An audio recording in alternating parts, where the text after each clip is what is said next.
Hi everyone. We have just passed our 1-year anniversary of The Trail Went Cold, but we never would have reached this point without such a loyal following of listeners. So we want to get to know you better. Please take a few minutes to tell us about yourself by taking our audience survey. Go to our website, trailwentcold.com, and click on the audience survey link. Thanks everyone. July 4th, 1999. Travelers Rest, South Carolina. The parents of 20-year-old Brooke Henson return to their home at 2 a.m., where she tells them she is going to walk to a nearby store to buy cigarettes. Brooke never returns home and is not heard from again. Years later, investigators are shocked to discover that Brooke has registered for classes at Columbia University. It turns out a con artist has stolen Brooke's identity, but even after she is caught, Brooke's disappearance remains unsolved. After that, the trail went cold.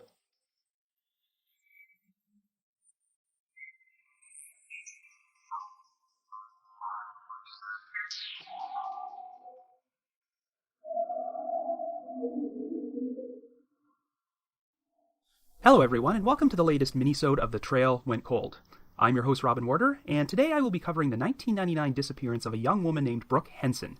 While no one specifically requested that I feature this case on the podcast, I actually decided to cover it because it's loosely related to a couple of other listener requests that I've received. One of them is the 1994 disappearance of 13-year-old Nicholas Barclay. As you probably know, this case was the subject of the acclaimed true crime documentary The Imposter because a French con artist named Frederic Bourdin surfaced years later and pretended to be the missing boy.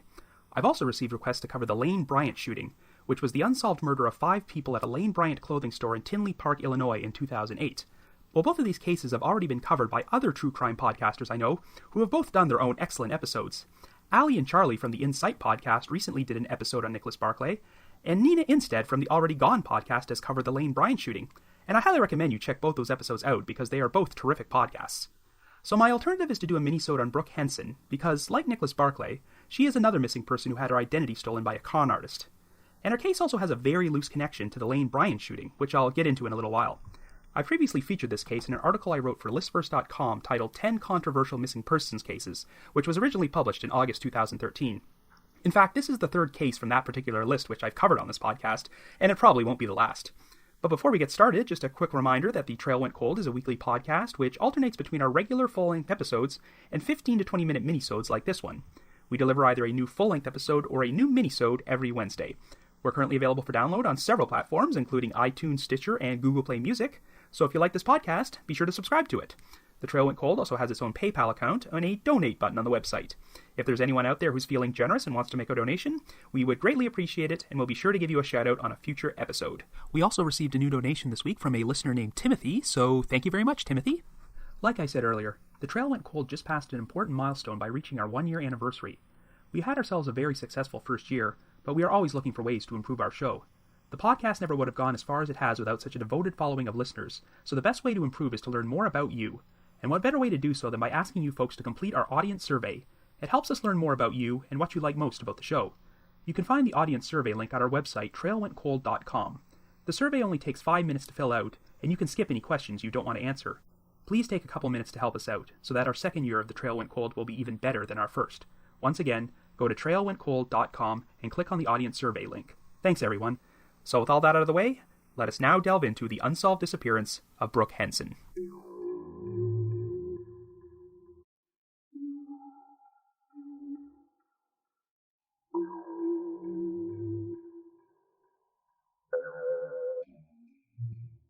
Our story begins in 1999. Our central figure is 20-year-old Brooke Henson, who lives with her family in the small town of Travelers Rest, South Carolina. On the evening of July 3rd, Brooke's parents went to Charlotte, North Carolina for an Allman Brothers concert, so Brooke decided to invite a bunch of friends over and hold a party at their house. At around 2 a.m., Brooke's parents returned home and saw her sitting on the front porch in tears. Brooke told them she had just gotten into an argument with her boyfriend Sean Shirley. She also mentioned she was planning to break up with him, leave town, and not return until 5 years later. Brooke then said she was going to walk to a nearby store to pick up some cigarettes. Shortly after that, Brooke apparently spoke with her boyfriend again and got into another argument with him, so she left behind a note which read, "Follow me if you care." The last time Brooke was seen was approximately 2:30, heading in the direction of the store which was located 2 blocks away. However, Brooke did not return home, and when her parents were unable to find her, they attempted to report her missing. But unfortunately, like many missing persons cases involving young people, the police did not take the disappearance seriously at first, believing that Brooke just took off voluntarily and would return soon. They did not actually start searching for Brooke until 3 weeks later. Apparently, there were reports that Brooke was seen at a lakeside party after she left her house that night. This party took place in nearby River Falls, which is located next to the Blue Ridge Mountains. There were also reports of what was described as a foul-smelling barbecue in the area around this time. Investigators focused most of their attention on Brooke's boyfriend, Sean Shirley, who had quarreled with her right before she went missing. Sean had a pretty extensive criminal record and was known for having a volatile relationship with Brooke. In fact, the very same weekend Brooke vanished, Sean was arrested for abusing 2 minors. When police attempted to question Sean about Brooke's disappearance, he refused to cooperate with them and lawyered up. Investigators also looked into a former boyfriend of Brooke's, as there were rumors that she was planning to run away with him. However, this guy died of an overdose before he could be questioned. Even though his death was ruled a suicide, some people apparently suspected foul play. After this, the investigation pretty much hit a dead end. Sadly, it sounds like Brooke's parents had their marriage and their lives fall completely apart after this. Her father was stricken with multiple sclerosis, and her mother was overcome with debilitating anxiety, so it was Brooke's aunt who was pretty much tasked with the responsibility of keeping her case in the spotlight. Like the Nicholas Barclay disappearance, Brooke's story was just one of thousands of unsolved missing persons cases which got lost in the shuffle, until a very unlikely series of events put it back into the spotlight. In 2006, investigators made a pretty shocking discovery. Brooke Henson's name, date of birth, and social security number had been used to register for classes at the School of General Studies at Columbia University in New York City, and the circumstances of how this discovery was made are pretty remarkable. In July of that year, a woman calling herself Brooke Henson applied for a part-time job doing housework in the area. The employer did a Google search on her name, and was surprised to see that the top matches listed Brooke Henson as a missing person from Travelers Rest, South Carolina, so the police were notified. They tracked down the woman claiming to be Brooke, who told them that she'd run away from Travelers Rest voluntarily and cut off all contact with her family because she was a victim of domestic abuse. The woman was asked questions about Brooke's background and answered most of them correctly, so investigators were inclined to believe she was actually Brooke Henson. But there were still some major issues. It seemed unlikely that Brooke could have gotten into Columbia University because she dropped out of school in the 10th grade. And when Brooke's aunt saw a photo of this woman, she was pretty certain it wasn't Brooke. The police then asked this woman to take a DNA test to prove she was Brooke, and, well, she promptly disappeared after that. It turned out that Brooke was actually a 28-year-old woman named Esther Reed, who originally hailed from Townsend, Montana, and had a very checkered history of fraud and identity theft. Believe it or not, this was not the first time that Reed, who never actually graduated high school, stole someone's identity to enroll at an academic institution. She had previously registered to take classes at California State University after assuming the identity of the sister of one of her former boyfriends, and she used another stolen identity to enroll in Harvard Extension School. In 2004, she came across Brooke Henson's name after searching online and discovering a missing persons website devoted to her. Reed figured that no one would notice if she took over the identity of a missing person who was presumed dead, and the website provided enough personal info about Brooke that she was able to pull it off. After getting a hold of Brooke's social security number and acquiring a copy of her birth certificate, Reed used her new identity to complete her GED before enrolling in Harvard Extension School and Columbia University. In total, Reed used her stolen identities to take over $100,000 in student loans and racked up a bunch of credit card debt and unpaid bills. After she went on the run, Reed made the Secret Service's 10 Most Wanted Fugitives list and was even profiled on America's Most Wanted.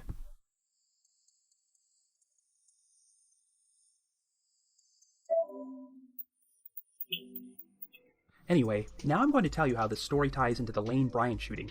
In case you're not familiar with that case, it occurred when an unidentified black man committed an armed robbery at a Lane Bryant clothing store in Tinley Park, Illinois on February 2, 2008. Before he left, the gunman fatally shot 5 women in the store and wounded 1 other, but he has never been caught, and the case remains unsolved. Well, in the aftermath of this horrible tragedy, Tinley Park was put on high alert, and police made it a point to run a check on all out-of-state license plates they happened to see. The day after the shooting, they came across a vehicle with out-of-state plates in the parking lot of the Sleep Inn, a motel located only a few miles away from the Lane Bryant store. Police decided to question the owner of the vehicle and knocked on the door to their room. A woman answered and provided them with an ID with the name Jennifer Myers, but police discovered it was fake. When this woman was brought in for questioning, she soon confessed that she was Esther Reed. So in an astonishing coincidence, even though the Lane Bryant shooter was never caught, his actions indirectly paved the way for one of the country's most wanted identity thieves to be caught. Anyway, Reed pled guilty to multiple felonies, was sentenced to 51 months in prison, and was released in October of 2011. After thoroughly investigating her, the authorities determined that Reed had no involvement in Brooke Henson's disappearance, and only picked her at random when she decided to steal a new identity. Unfortunately, this whole episode gave Brooke's family the false impression that she was still alive, but the bright spot was that it put Brooke's case in the spotlight and gave it more exposure than it ever saw before. But it didn't bring the case any closer to being solved. The most recent article I've seen is from October of 2015, which stated that authorities had recently received a tip which they believed might be a potential break in this case. Thus far, however, it doesn't look like this tip has led anywhere, and Brooke Henson continues to remain a missing person.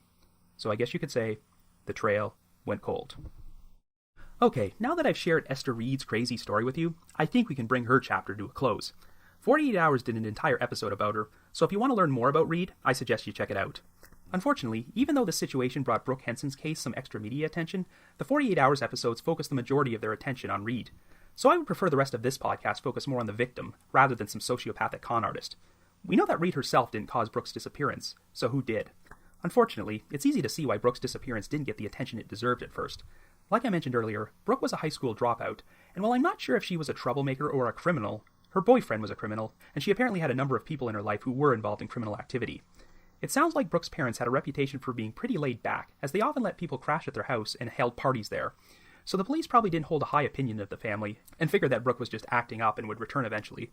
It also probably didn't help that right before she disappeared, Brooke told her parents that she was planning to break up with her boyfriend and leave town. But I don't think she said she was leaving town to create some drama. It sounds like she wanted to leave town because she was genuinely afraid of her boyfriend and how he might react if she broke up with him. Whatever her plans, it seems unlikely that Brooke would just walk away and skip town at 2:30 in the morning, leaving everything behind. Something obviously happened to her that night shortly after she left her house.